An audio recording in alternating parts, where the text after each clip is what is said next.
Tal vez has escuchado el término gentrificación. Ocurre cuando una zona, casi siempre un barrio popular, es ocupada gradualmente por personas de más altos ingresos, lo que resulta en el despojo o desplazamiento de la población originaria.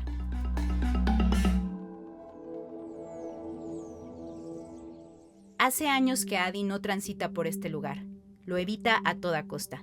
Le hemos pedido que pase por aquí una vez más para que nos explique la razón.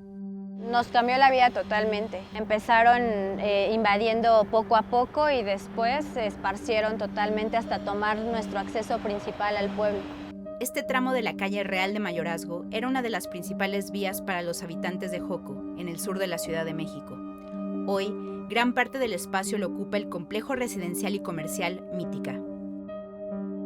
Está conformado por departamentos de lujo, hospitales, oficinas y un centro comercial. La revista Obras pronostica que el complejo Mítica será el más grande de América Latina en su tipo. Tan solo su centro comercial tiene 120,000 metros cuadrados que equivalen a 2 veces el Estadio Azteca. Por el crecimiento de este complejo sobre Real de Mayorazgo, los peatones ahora deben pasar por este corredor estrecho. Para peatones y ciclistas te invitamos a usarlo, es un espacio para todos. Es una total mentira, la verdad. No tenemos espacio, esto no es nuestro ingreso al pueblo. Esto es un paso que ellos hicieron de manera clasista para dividirnos. Adi y otros habitantes de Joco se manifestaron en 2019 por la tala de 54 árboles en este tramo de Real de Mayorazgo.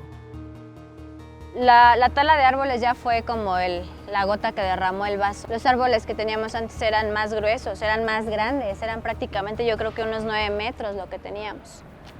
Aquí está, mira. Esto era árbol. Aquí está. O sea, sí hay evidencia de que cortaron, no trasplantaron, cortaron. La dueña de Mítica, la empresa Fibra 1, ha asegurado en comunicados que la construcción siempre ha estado apegada a la ley. Pero incluso la misma jefa de gobierno, Claudia Sheinbaum, informó en 2019 que no había autorización para la construcción de una sección que llevó a la tala de los árboles en Real de Mayorazgo y que su gobierno impondría una multa de 25 millones de pesos. A mediados de 2022, la construcción del complejo continúa. Se supone que son las medidas de mitigación que hizo Mítica para mitigar el impacto que va a tener el pueblo de Joco. No vas a mitigar el aumento del predio, el aumento del costo de agua. No tenemos agua, llevamos una semana sin agua. Los vecinos de Joco con los que hablamos han notado un aumento del costo del predial y de servicios que coincide con la llegada de Mítica y otros complejos residenciales desde hace más de una década. Eva abrió un restaurante en su patio para cubrir estos aumentos. Pollos a la crema y un bistec. 2 tallarines, y llevas las tallarines y preguntas si quieren arroz las otras, porque eso fue lo que me encargaron. Conozco gente que sí se espantó, haz de cuenta que le llegó un predial anual de 30,000 pesos y dicen, ¿con qué los pago? Hay mucha gente vendió, se espantó y vendió. Eva ha vivido toda su vida en Joco, un pueblo más antiguo que México mismo. Joco sobrevive pese a los muchos cambios que se han suscitado desde la colonización de Mesoamérica. Pero el desarrollo urbano vertiginoso de por lo menos 30 años amenaza su permanencia. ¿Por qué los pagamos? ¿Por qué decidimos? Porque, pues, por lo personal, yo aquí nací, justo en esta casa, aquí nació mi mamá, y aquí nació mi abuela, y mi hija. Entonces, pues, uno se apega a la tierra. Creo que todavía soy de esa generación. Eva también ha notado un deterioro en la convivencia entre vecinos. Hay gente que ya no nos habla.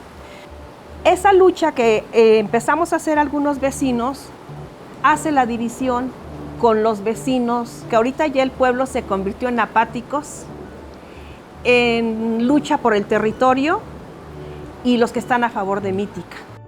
Álvaro Rosales, representante tradicional de Joco, no solo ha notado la división entre los vecinos originarios del pueblo, sino también las actitudes racistas de algunas personas que se han mudado a la zona recientemente.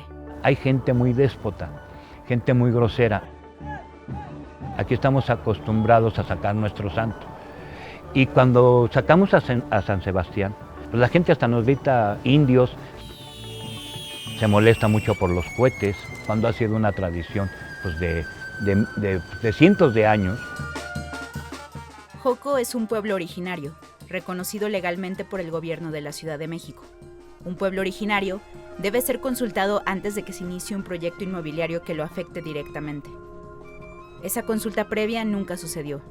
Por esa razón, la Asamblea Ciudadana del pueblo de Joco, de la que forman parte Álvaro, Eva y Adi, ha interpuesto un juicio de amparo que argumenta la ilegalidad de la construcción del complejo Mítica, especialmente la ocupación de la calle Real de Mayorazgo. Estoy seguro que vamos a ganar. Desgraciadamente, pues lo más seguro es que a lo mejor no lo vemos, no me toca verlo, porque lo que ellos hicieron fue mal. Y no puede haber un gobierno que esté a favor de las empresas, pero afectando a la gran mayoría. Aquí en Joco nos afectaron a todos. No es que no confíe en el amparo, claro que confío, pero estamos en México, ¿no? Todo lleva tiempo y el amparo puede llevarse muchos años y en esos años estos pueden aprovechar lo que hicieron, aprovecharse y meterse y quitarnos lo que nos queda. ¿Cómo se sentiría usted si llegara a presenciar la extinción de Joco? No creo llegar a verla. No creo que le sea tan fácil. Creo que todavía hay lucha, todavía hay fuerza. ¿Contemplaría usted la posibilidad de irse? No. Mis vecinos, aún ya grandes, de personas de la tercera edad, salen y se les ve el coraje y se les ve que tienen ganas de luchar. Entonces, yo de eso me agarro para salir, porque si mi abuela estuviera, también estaría con ellos. Entonces, eso es lo que me dice, hay que seguir porque no puedes dejarlos solos, porque tienes que estar con ellos, porque Sara hubiera hecho eso. Sara era mi abuela. ¿Cómo ha afectado el desarrollo inmobiliario en el lugar donde vives? ¿Qué les dirías a los habitantes de Joco, a los representantes de Mítica y al gobierno de la Ciudad de México?